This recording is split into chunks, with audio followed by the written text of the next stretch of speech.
Hello दोस्तों, creative दिशा channel में आप सभी का स्वागत है। अपने पिछले वीडियोस में हमने बात करी थी गुप्त वंश के बारे में। तो गुप्त वंश का पतन होने के बाद जो अगला वंश स्थापित हुआ वह पुष्यभूति वंश था। तो आज के वीडियो में हम बात करेंगे पुष्यभूति वंश की। तो चलिए शुरू करते हैं। गुप्त साम्राज्य के पतन के बाद हरियाणा के अंबाले जिले के स्थानेश्वर नामक स्थान पर पुष्यभूति वंश की स्थापना हुई। यह वंश हूणों के साथ हुए अपने संघर्ष के कारण प्रसिद्ध हुआ। संभवतः प्रभाकर वर्धन इस वंश का चौथा शासक था। इसके विषय में जानकारी हर्षचरित से मिलती है। प्रभाकर वर्धन 2 पुत्रों राजवर्धन और हर्षवर्धन एवं एक पुत्री राजश्री का पिता था। पुत्री राजश्री का विवाह प्रभाकर वर्धन ने मौखरी वंश के गृहवर्मन से किया। पिता की मृत्यु के बाद राजवर्धन सिंहासनारूढ़ हुआ, पर शीघ्र ही उसे मालवा के खिलाफ अभियान के लिए जाना पड़ा। अभियान की सफलता के उपरांत लौटते हुए मार्ग में गौड़ के शशांक ने राजवर्धन की हत्या कर दी। राजवर्धन के बाद लगभग 606 ईस्वी में हर्षवर्धन थानेश्वर के सिंहासन पर बैठा। हर्ष के विषय में हमें बाण भट्ट के हर्षचरित से व्यापक जानकारी मिलती है। हर्ष ने लगभग 41 वर्ष तक शासन किया। इन वर्षों में हर्ष ने अपने साम्राज्य का विस्तार जालंधर, पंजाब, कश्मीर, नेपाल एवं वल्लभी तक कर लिया। इसने आर्यावर्त को भी अपने अधीन कर लिया। हर्ष को बादामी के चालुक्यवंशी शासक पुलकेशिन द्वितीय से पराजित होना पड़ा। ऐहोल प्रशस्ति में इसका उल्लेख मिलता है। यात्रियों में राजकुमार, नीति का पंडित एवं वर्तमान शाक्य मुनि कहे जाने वाले चीनी यात्री ह्वेनसांग ने 630 से 640 ईस्वी के बीच भारत की धरती का पदार्पण किया। हर्ष के विषय में ह्वेनसांग से विस्तृत जानकारी मिलती है। हर्षवर्धन ने कन्नौज को अपनी राजधानी बनाया।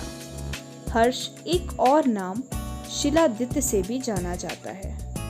हर्ष को अपने दक्षिण के अभियान में असफलता हाथ लगी। चालुक्य नरेश पुलकेशिन द्वितीय ने हर्ष को ताप्ती नदी के किनारे परास्त किया।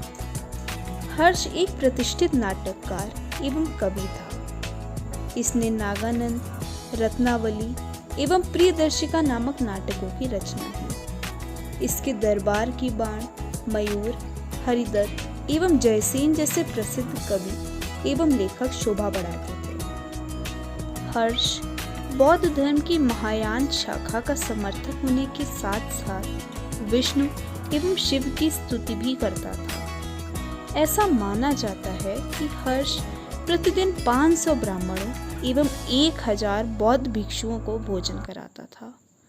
हर्ष ने लगभग 643 ईस्वी में कन्नौज तथा प्रयाग में 2 विशाल धार्मिक सभाओं का आयोजन किया था।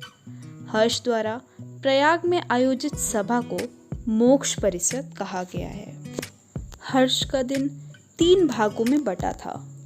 प्रथम भाग सरकारी कार्यों के लिए तथा शेष 2 भागों में धार्मिक कार्य संपन्न किए जाते थे। महाराज हर्ष ने 641 ईस्वी में एक ब्राह्मण को अपना दूत बनाकर चीन भेजा। 643 ईस्वी में चीनी सम्राट ने ल्यांग हुआई किंग नाम के दूत को हर्ष के दरबार में भेजा था।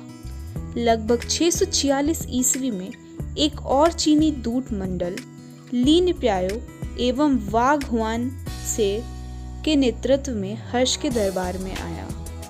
तीसरे दूत मंडल के भारत पहुंचने से पूर्व ही हर्षवर्धन की मृत्यु हो गई। आइए आगे बढ़ते हैं और बात करते हैं हर्ष के शासन प्रबंध के बारे में।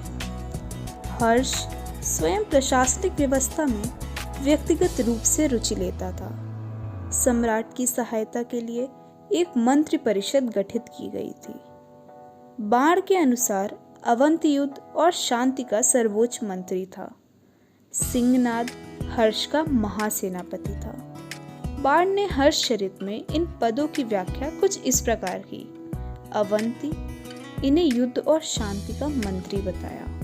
सिंहनाद, इन्हें हर्ष की सेना का महासेनापति कहा गया। कुंतल, इन्हें अश्वसेना का मुख्य अधिकारी बताया गया। और स्कंदगुप्त, इन्हें हस्त सेना का मुख्य अधिकारी बोला गया। कुछ राज्य के अन्य प्रमुख अधिकारी थे, जैसे महासामंत, महाराज, दौसाधनिक, प्रभातार, राजस्थानीय, कुमारामात्य, उपरिक, विषयपति आदि। कुमारामात्य, इन्हें उच्च प्रशासकीय सेवा में नियुक्त बताया गया। दीर्घध्वज का प्रयोग राजकीय संदेहवाहक के रूप में किया गया और सर्वगत गुप्तचर विभाग के सदस्यों को कहा गया। हर्ष के समय में अधिकारियों का वेतन नकद व जागीर के रूप में दिया जाता था, पर ह्वेनसांग का मानना है कि मंत्रियों एवं अधिकारियों के वेतन भूमि अनुदान के रूप में दिए जाते थे।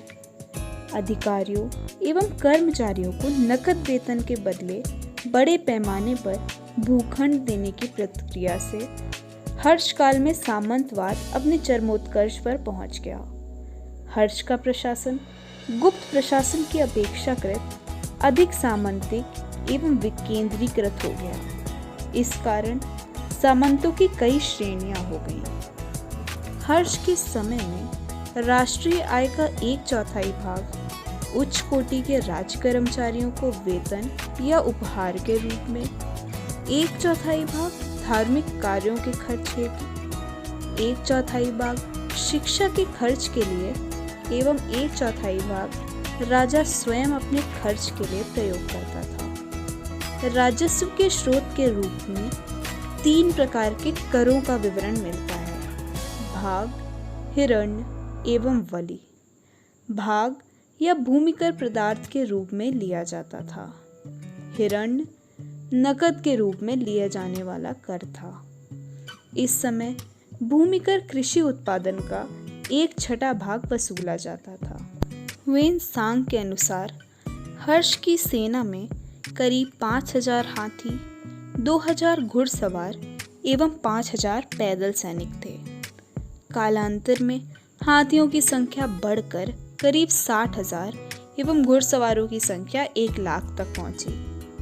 हर्ष की सेना के साधारण सैनिकों को चाट एवं भार, अश्वसेना के अधिकारियों को बृहदेश्वर, पैदल सेना के अधिकारियों को वलाधिकृत एवं महावलाधिकृत कहा जाता था। तो दोस्तों, आज के वीडियो में हमने बात करी पुष्यभूति वंश के बारे में। तो आज के लिए बस इतना ही। मिलते हैं अपने नेक्स्ट वीडियो में, जिसमें हम बात करेंगे प्राचीन काल के महत्वपूर्ण स्तूप एवं महत्वपूर्ण चैत्यगृहों के बारे में। आपको यह वीडियो पसंद आया हो तो इस वीडियो को लाइक करें और क्रिएटिव दिशा चैनल को सब्सक्राइब करें। Thank you.